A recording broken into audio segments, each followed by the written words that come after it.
Good morning, Boulevard family. How are we doing? Golly.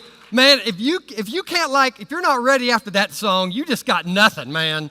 Check the beat of your heart, man. Sometimes you hear a song and you just go, that's just somebody did that right. That's an amazing. Been a great time of worship this morning. So glad that you are here this morning. If you are just visiting for the first time, again, want to extend that welcome. If you're watching this for the first time, I want to tell you we're glad that you're watching and hope that this time speaks to you.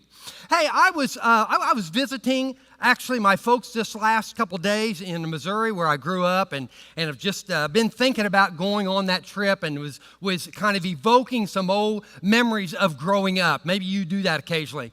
When I was in high school, when I was a sophomore actually in high school, I played football and I was playing offensive guard, all right? And if you're not a football person, that's primarily, well, in fact, it is completely a blocking position, all right? And I was playing offensive guard and I was about 5'8" and 150 pounds, okay, all right? And so along somewhere in the season, my coach looked at me and he said, "Hey, Moss," he said, "you just don't have the body of an offensive lineman. Your hips aren't wide enough." I wasn't sure what to do with that, okay? But I remember, it wasn't a huge emotional trauma kind of a thing at all, but I remember thinking, okay, I've been called to do this role and to succeed in this role, and I don't have the tools. I don't have wide enough hips to really be good at this. And so it's kind of frustrating trying to be good at something that I really didn't have the tools to do. And so that off season, I decided I would take my two narrow hips and I would become a receiver. All right? Okay, if the offensive lineman didn't like me. All right, and so I went in the receiving corps. I worked really hard in the offseason, lifted weights, caught a bunch of balls. When summer camp started, I was like first in line. I was starting, whatever, and then things were looking very promising. A few missed dropped passes later on. I found myself within about 2 weeks by the time the season started. I think actually the female high school mascot was actually ahead of me in line or whatever. I was way back at the end of the pine. And I remember thinking, okay, now I was in a role where I didn't have the tools, and in this role I felt like I did have the tools, and I was still a failure. And I really began to feel like, okay, do I even have a place on this team? I really began to sense, like, does anybody really believe in me? It seemed like most of the stuff I was hearing was negative. You missed that block, you dropped that ball, whatever. And I just began to question whether I had a place. Have you ever been there before? Maybe not on a high school football field, but maybe somewhere else in your life. Maybe you have been called to a role, let's say of parenting. And you want to be a good parent and you love your kids, but maybe because your parents were just not there, all right? They just didn't do a good job. They didn't give you the tools to work with. And so you find yourself repeatedly feeling like a failure. Have you been there? Maybe it's that way in your marriage. Maybe you do have the tools, and for whatever reasons, you're just making some bad decisions. Maybe it is with your finances. And you just seem like you continually make bad decisions. Maybe you're just a person who just has never really felt you fit in, or because of a choice of lifestyle that you just feel like you're always kind of on the outside. Been there before, have you?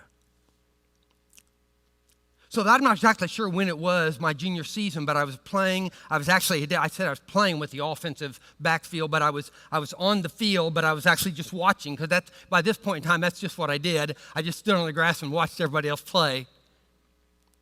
And on one particular day early in the season, our defensive coordinator, a guy by the name of Danny Heidert, walked across the field, and he talked to our head coach, who was my coach at that time, at the backs. And he looked at me and he said, "Moss, you're playing with me. Come play for me." And I remember walking across the field following Danny Heidert. And I wish I could tell you that I became an All-Stater that year and I was the star and I won none of that happened. I still spent some time on the bench, but I knew I had a place. And someone had said, "You can play for me."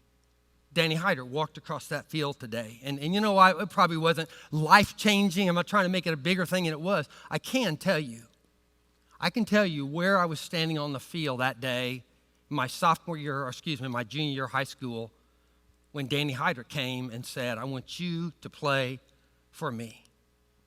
He invited me. And so I would tell you this morning, folks, that the invitation that particular day in my life did not come from who I expected it to come from. I never saw that coming. No one ever came and said, Coach Hyder's going to come and get you. And it certainly wasn't to who or to where I expected it to be. Both were surprises to me. But I knew that day that I had been invited because someone believed in me, and I felt at that point in time I had a place to belong. I felt like I could do something for the team. And this series that we're starting today is this idea of being all in. And what we want you to know, at least today, is this, that you are invited. In Matthew 11, when Matthew's talking about the life of Jesus, he says that John the Baptist finds out that Jesus has sent all his disciples out, and Jesus has gone out into all these other communities and villages, and he's preaching the gospel. And so John the Baptist sends his followers to Jesus, and this is what Matthew records. He says, ask Jesus, are you the Messiah we've been expecting, or should we keep looking for someone else? Are you the Messiah we have been expecting? Now, you got to catch this. There's the question. The Jews were expecting a Messiah who would come in and conquer and free Israel from Romans' oppression. I mean, they saw this big, strong government ruler. And so the question was, are you the one we've been expecting, or should we keep looking for someone else? Here's Jesus' response. Jesus told them, go back to John and tell them what you have seen and heard. The blind see, the lame walk, those with leprosy are cured, the deaf hear, the dead are raised to life, and the good news is being preached to the poor. Why is that significant? I think it's significant for this reason, that when Jesus wanted John the Baptist, folks, when he wanted us, you and I, whether it's failure on a football field, or whether it's a failure in a life, in a marriage, in a failure as a parent, failure in just areas where we've just undone. Here's what Jesus wants us to know. When Jesus wanted us and John the Baptist to know that he was the Messiah, he revealed his identity, and he revealed his values. He revealed his mission. He revealed who was important to him by referring to those he came to from the beginning. Listen, folks, I want you to know this. Jesus walked across fields for you.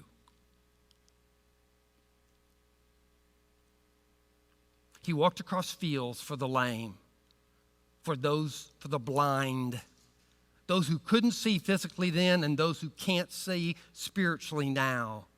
He walks across those who were lame then and couldn't walk physically, and those who are spiritually lame now, who just seem always to walk in the wrong direction. And if it helps you understand any at this point in time, and maybe it gives you a little clarity into this, it's important for you to know that in that day and time where we see those people, and for the most part, we have empathy, sympathy, we have compassion, we might move to help them in some way, all right? That's what we typically do in our culture. In that culture, if you were blind, if you were lame, if you were leprous, they believed in their minds, from their theology or religious thinking, that there was a reason that you were that you or your parents were guilty of sin. And why help you? Because you're guilty of sin. You deserve what you got. And so to see Jesus, the Jewish Messiah, coming and going to these people, revealing himself to them and inviting themselves, that was worth something. Don't miss this. Don't miss this. God has always accepted those that the world has rejected. Always. Jesus invites, as he invited them, he invited the poor. And that's not just the financially poor, the ones who are on the brink of bankruptcy or whatever, but it's those who know. It's those who know that they're at the end of the rope and they know they have nothing left to give Jesus.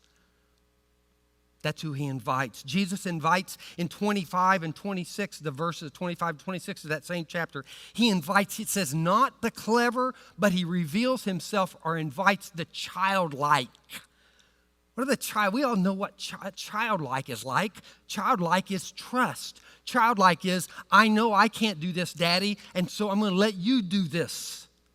That's childlike. And Jesus invites those people. And Jesus invites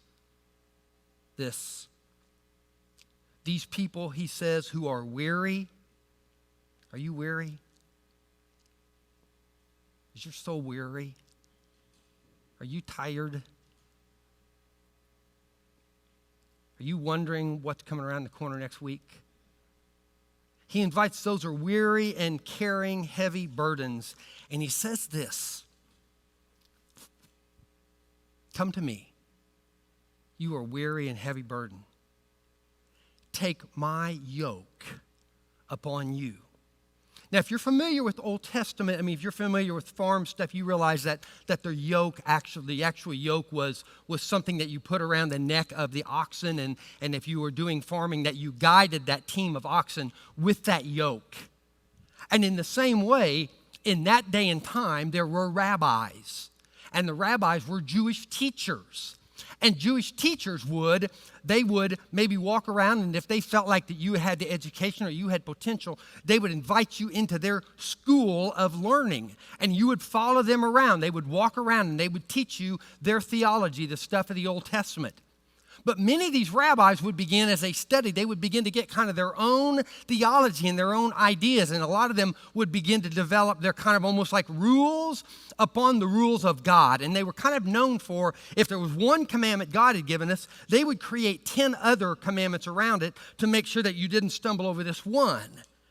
And so as opposed to just having the commandments of the Old Testament, you had hundreds and hundreds of commandments. And it became, Jesus says, they are crushing you. They are crushing you with their teaching. They're giving you teaching that you can't even bear up underneath. And they're teaching that each rabbi's specific teaching was called at that time the yoke. It was known as the yoke. It was how they guided and how they taught. And so when Jesus says, for your yoke is heavy, but mine is light. He says, take my yoke upon you. Folks, listen, yokes didn't die with the New Testament. Yokes didn't die with Judaism. There are still yokes for you and I today, right?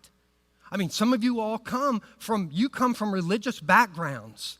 You come from churches where somebody has just consistently just pounded and yelled and created all kinds of commands. You can't do this, and this is forbidden, and you don't do that. And you have come to a place where you're like just almost ready to give it up because that yoke of Christianity has become so burdensome, so heavy, you're not sure what to do with it.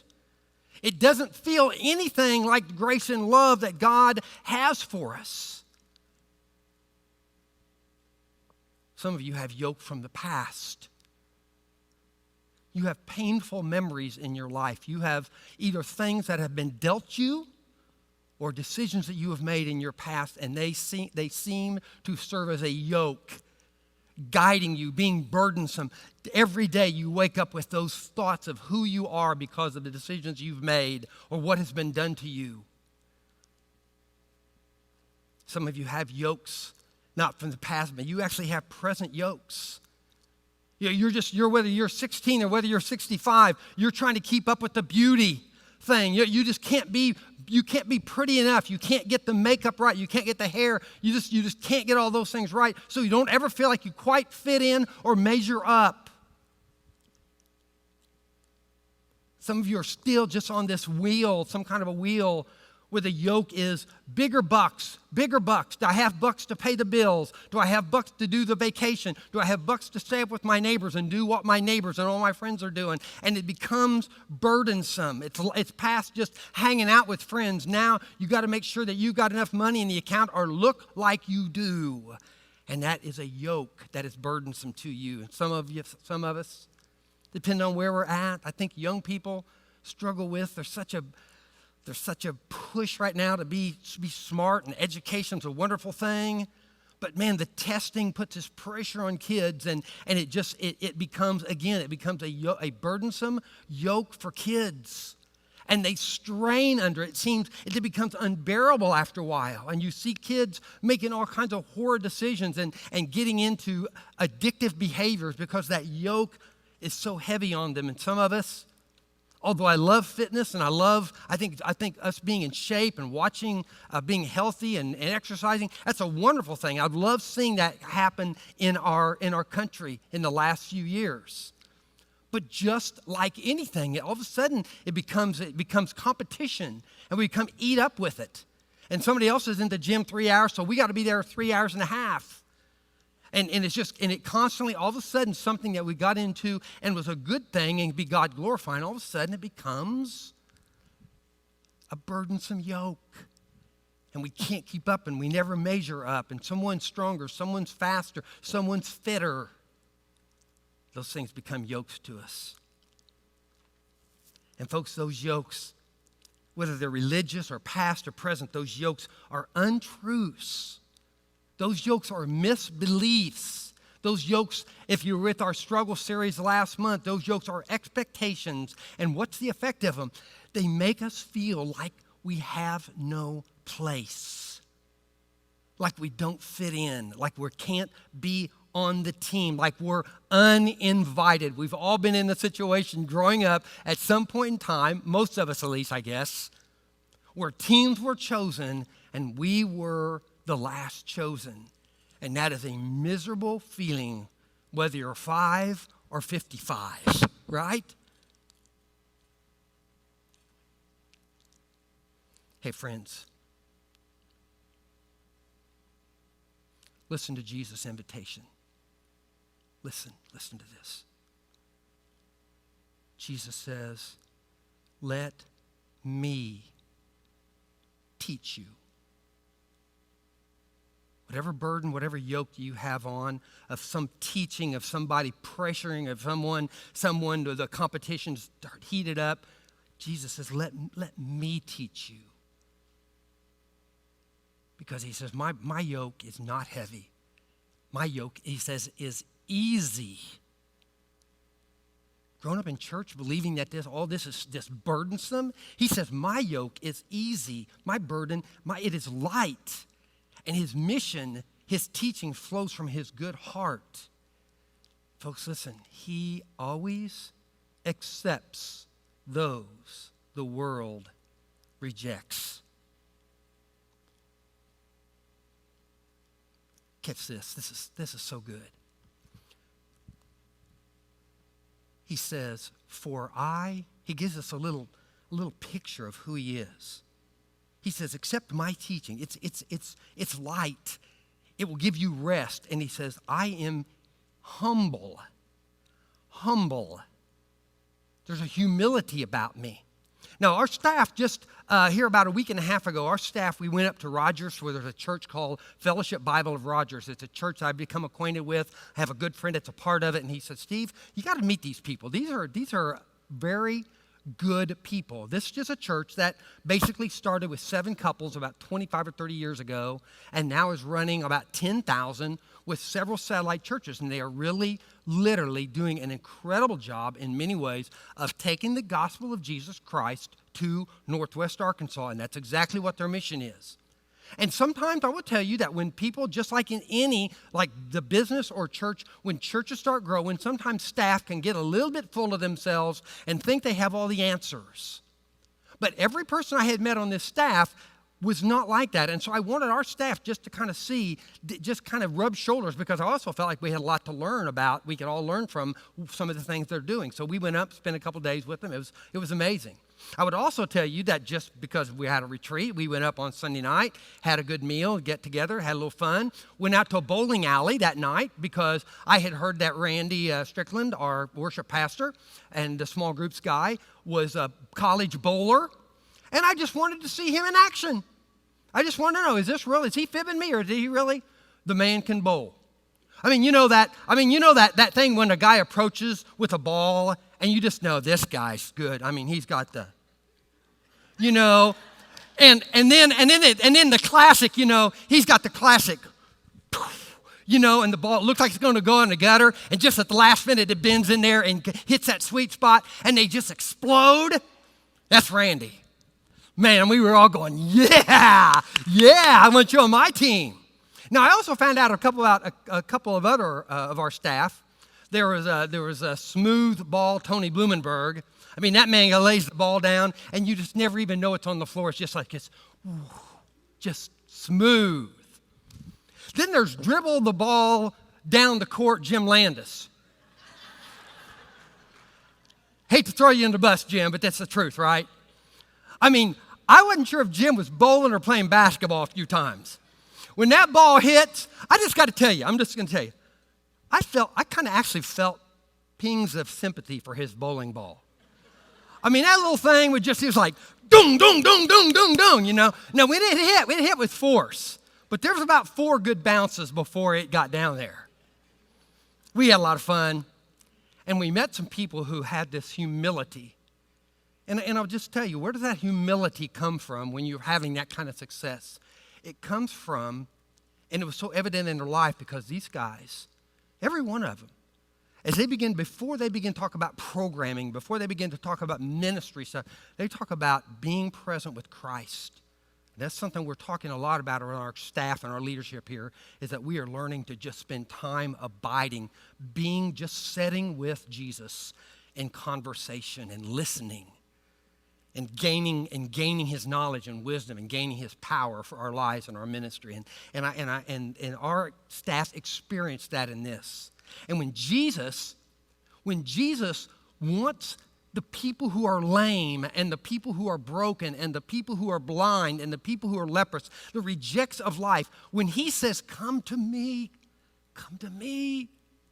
I'll give you rest. You don't have to carry that burden any longer. What he tells him is this: I am humble. And that humbleness comes from the fact that he knows who has sent him, that the Father sent him. And he knows what his mission is.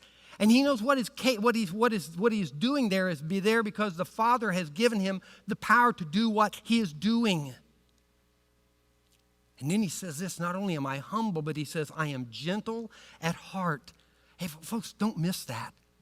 Of all the things when Jesus is talking to people who are lame and broken and blind and burdened, and you've been there because I've been there. And Jesus could say, come to me because I'm strong.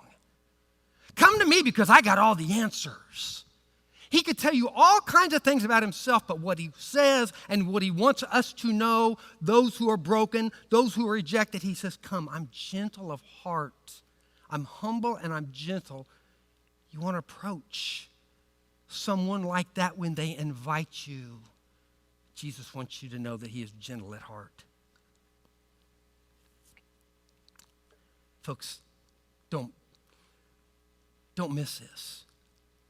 Don't go home without this. God has always invited those that the world has rejected.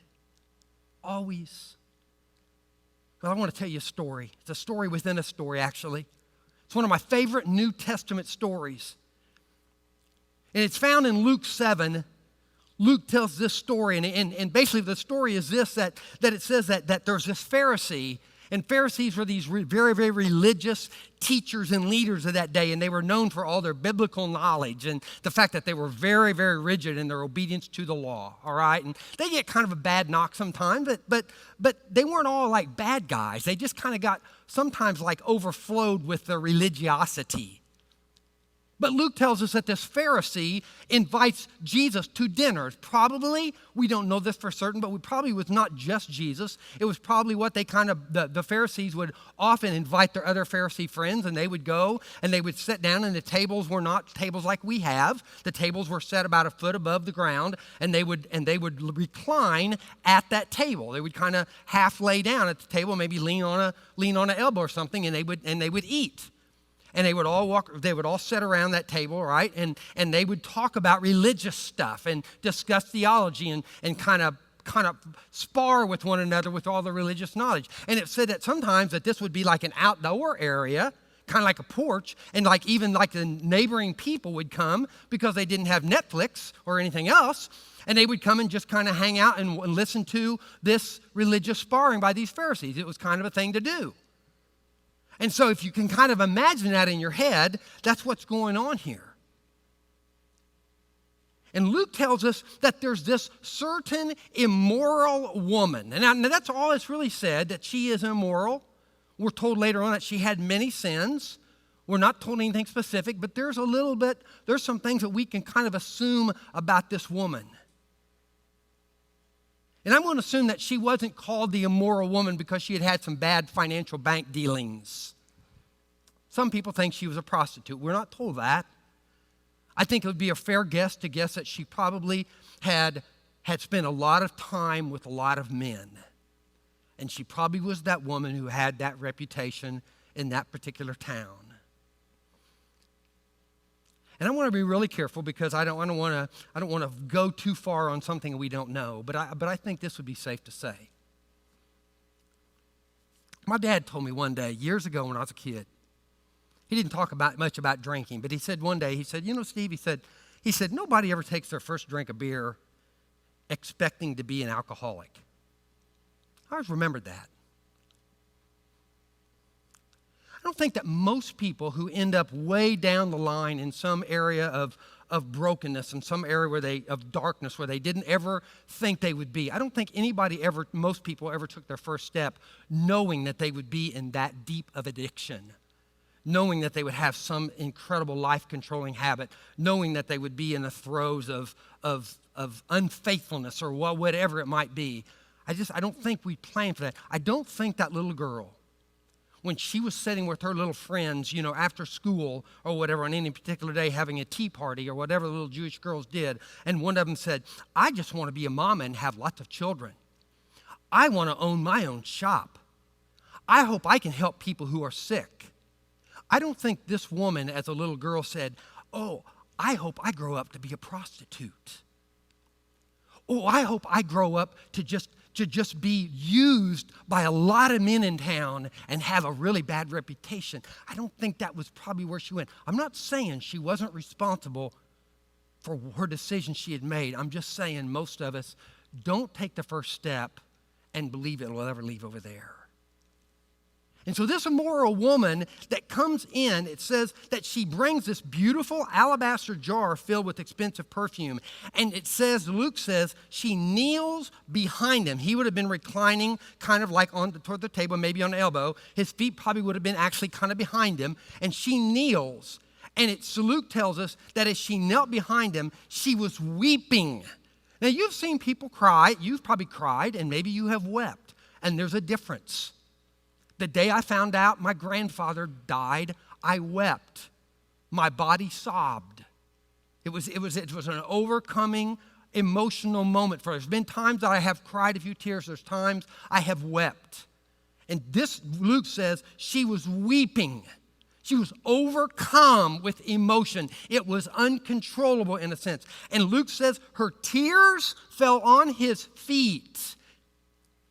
And once they did, that she took down something that would have been uncharacteristic of any Jewish woman. She took her hair down and she wiped his feet with her hair.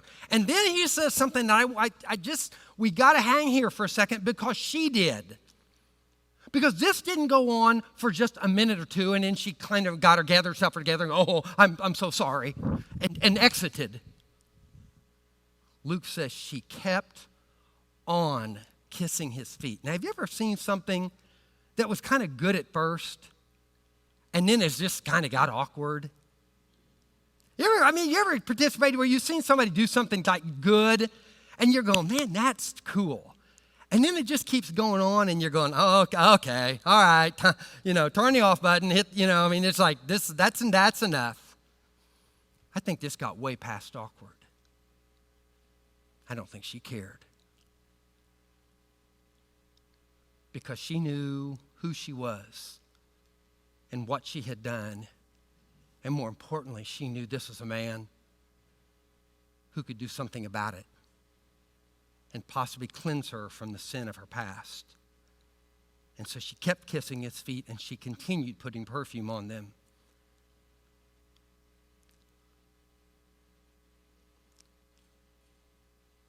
So Simon, this Pharisee, who we find out his name is Simon, when this Pharisee's watching this and he's just getting disgusted with it, and he finally says to himself, now that's interesting, he doesn't actually speak it, he says to himself, if this man were a prophet, he would know what kind of woman is touching him. She's a sinner.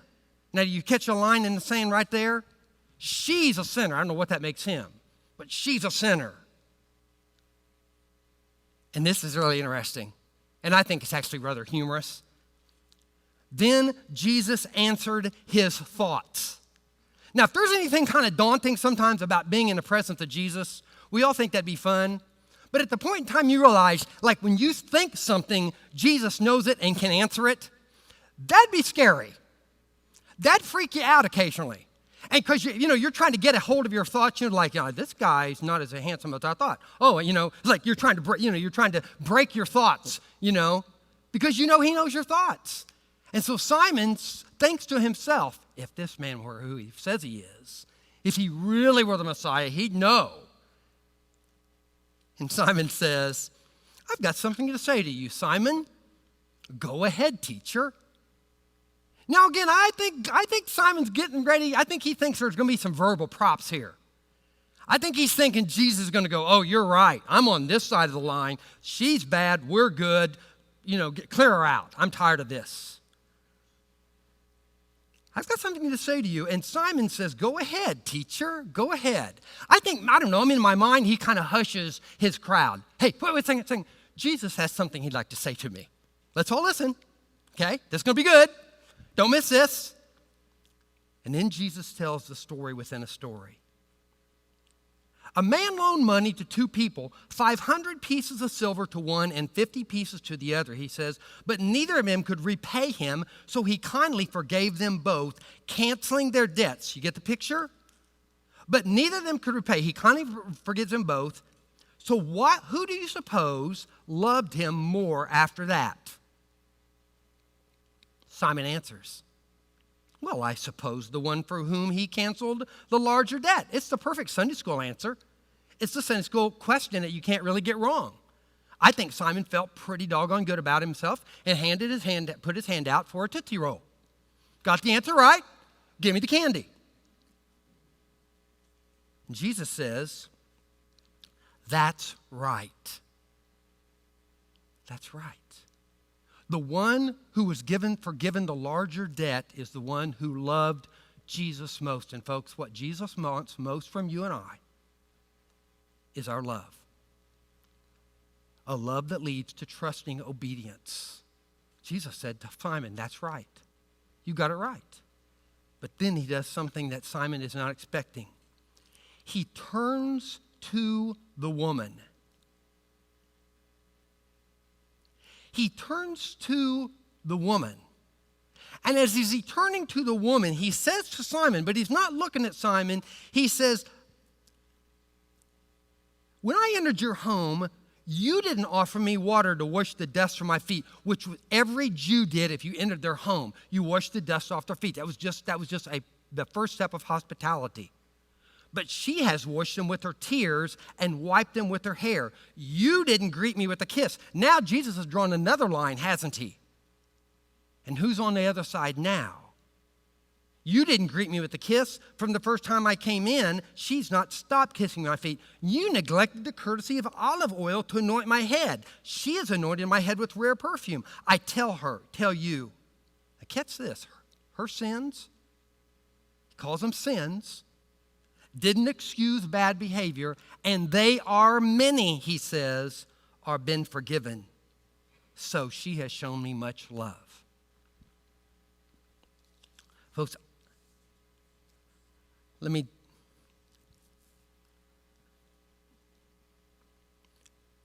Sometimes when we have been raised in the church, if we are not careful, we get all the right behaviors in order. We learn how to behave right.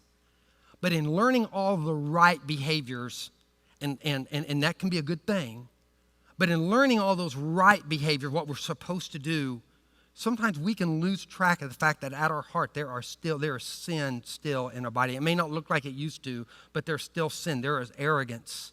There is conceit. There is selfishness. There is self-righteousness.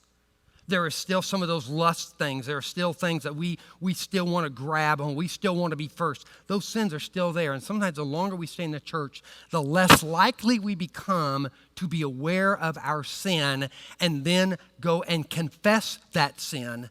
And when we lose track of the fact that we are indeed sinners and we had those sins, then what actually happens is we choose not to confess those things, not to be look them square in the face. What actually happens is we become more religious, but our love for God decreases.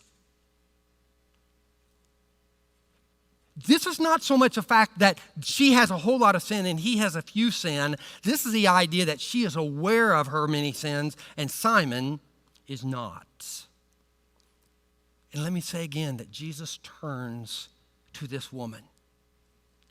And the point here is this, that wherever you are at and whatever brokenness is in your life, and if you can relate to that young woman, that immoral woman, if you can relate to those who were leprous or blind or outcast or rejected, Jesus invites you and he turns to you and he speaks your name and he says, come to me. And that's what he's saying to you. And as this body of Christ, I would say to you, if you're just here, maybe you've not been here before. I don't know what your background is. I don't know where you come from. I'm just telling you, here we are the body of Christ, as churches are, and we want to extend the same grace and the same invitation to you, no matter what your brokenness, no matter what your story, no matter what yoke you bear, you are welcome here. We want you to know you are invited. You are in. You have a place in this family here, regardless. That's important for us to know.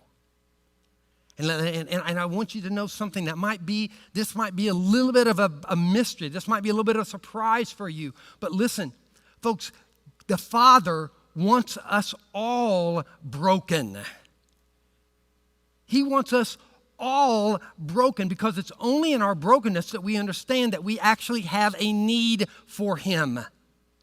And until that brokenness, until that awareness of sin, personally, specifically in our lives happens, we don't go to Him and respond to Him with the kind of love that He so much wants from us. Listen to what David said after he sinned sexually with Bathsheba. Oh, give me back my joy again. You have broken me. He's talking to the Father. He says, the Father has broken me. And then later on he says, what you desire is a broken and contrite spirit. God desires for us to be broken so we can reach out as children and say, Daddy, take me in your arms. Daddy, please forgive. God desires that brokenness in us. I want to invite you. I want to make 3 invitations today, depending on kind of where you're at. One is this, that you would understand that Christ not only accepts you, wherever you are at, He not only invites you, He walks across the field for you, but it's very important that you know that Christ died for you even as you were a sinner. Even as you are in sin right now, Christ knew that then and He died for you. That's vital. so that your sins, which are many, could be forgiven. And if maybe you're just starting to come here, maybe you're just kind of on the perimeter. I don't want to just invite you on a chair on Sunday morning. Listen, folks, we are moving into city groups. We want our people to be in small groups where God can really begin to work in their lives. We're beginning to invite people right now actually into those city groups, which will be launched at the end of this month. 8 or 10 or 12 people meeting in someone's living room and just sharing life with one another once a week. And I want to invite you from the perimeter of just sitting in a chair. I want to invite you into a place where you can have relationship and feel the acceptance of Christ in the body of Christ, in a living room setting, so that you can sense that acceptance and love, and you can be open and real about what's going on in your life, and you can confess things to one another if that needs to be done. And if you're a part of our body, or if you're not, I would tell you that in about 3 or 4 weeks from now, you heard Jim talk about earlier, we're having our kids event. It is one of the ways that we touch those who are broken and rejected in the community, kids who don't have enough clothes. I encourage you to go to the Bible app. The Boulevard app, and pull that up. And I encourage you to help us show the acceptance and invitation of Christ to our community by touching these lives of kids who feel like they've been rejected. If you've ever seen their eyes when they come into this place, they look down, they can't look up. Many of them have felt rejected by the world. We want to give them the invitation and acceptance and compassion of Christ. Do that. Even if it's folding clothes, it doesn't, just whatever you can do, we need you to do that, because there's a lot of clothes to be given away to a lot of people. Help us, if you would, with that event. Folks, we invite you. The invite is whatever you are sensing in your life, whatever you are feeling, wherever you are at, wherever you are rejected, whatever your brokenness is, whatever secret you're keeping, whatever burden, yoke that you have, that Jesus says, come to me, I'm gentle and I'm humble of heart. I will give you rest. That's what we invite you today. Let's stand and worship. If you'd like to make a decision to come forward, we invite you to do that right now. Thank you.